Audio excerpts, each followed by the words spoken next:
Alright, this 064 stock. I think that it has a gasket delete. This belongs to Square Jig. And other than the clutch springs being really loose, I think that I got her working well. So let's try it out.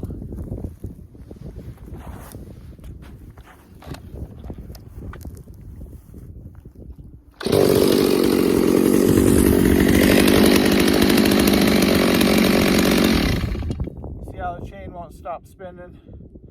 The springs are loose. This is as low as the idle as I can get it to go, and RPM wise she's perfect for her idle speed. It's just that clutch is engaging too early.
Well, Ed, let's see if we got a brake handle for it.